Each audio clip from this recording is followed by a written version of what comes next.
This is the software that they recommend, Laser GRBL, and apparently it's free. There is a metal aluminum block. There's an aluminum block that's included with this thing.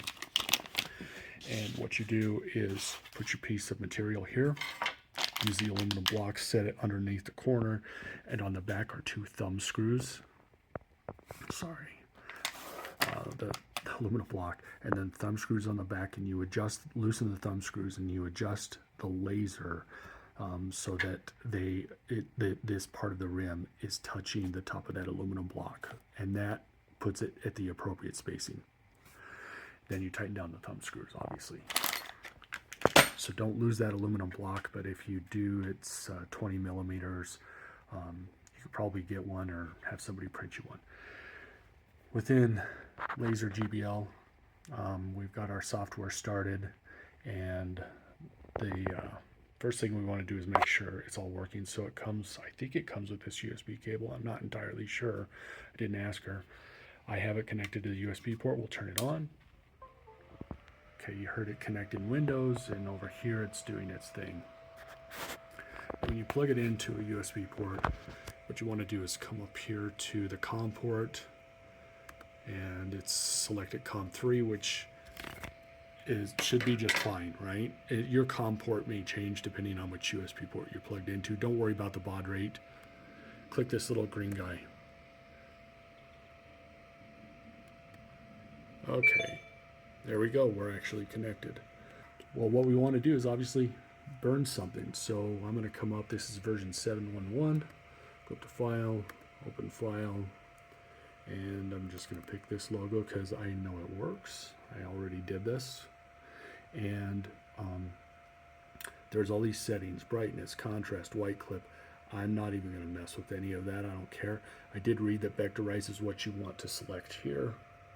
And then this fill, like if it's the default, I think is no filling. And I mean, cool. But you want this to be like a glazed donut or a long john, so let's give it a diagonal fill. And now it's filled in here. We're going to come down into the lower right hand corner, click next. Another thing that I read was make sure this is set to dynamic power, not constant.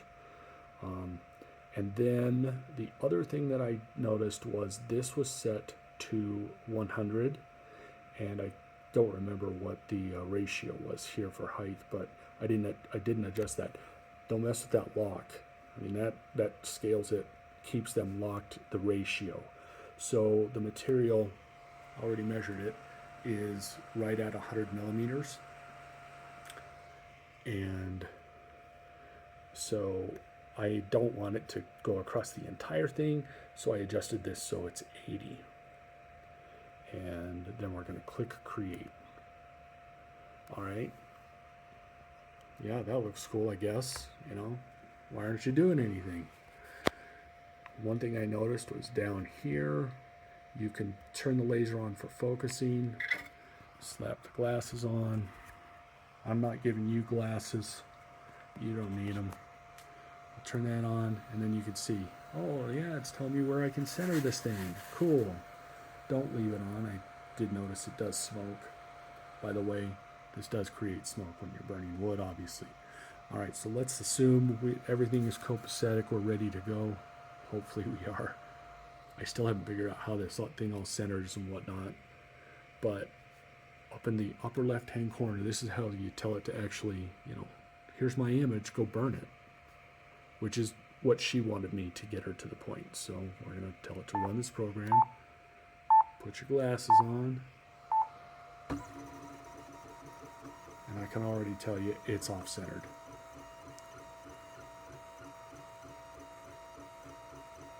So I'm going to stop it here. And the reason why is, obviously, 80 millimeters is going to take it out here to the edge of my, beyond and hit my table. I don't want that to happen. So I don't know how to align this thing properly other than to say, put in a test piece, mark where your stuff is at, and then align your production piece, if you will, with where you want the actual stuff to start. And all I wanted to do was just get this going. We're going to do start again. It's going to ask you, do you want to start where you were, blah, blah, blah. I'm going to start all over again. I'm going to start early.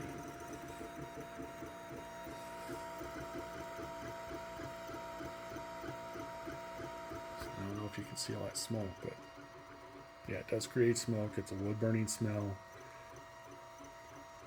And hit the wrong button there. Make absolutely sure that when you are doing this, that you are wearing your glasses and that you have set up the room or wherever you're doing this so anybody who enters that room knows to not come in without eye protection or something else. This laser can do damage. So yeah, don't look at it. Treat it like a welder. I hope this helps somebody. Good luck, and that's about all the advice I can give you on this thing. I got it running for her. You can see that's what the logo looked like when it was all done. There's a bunch of settings you can tweak. I'm not going to mess with it that much, but very, very cool. Take care. Have a great day.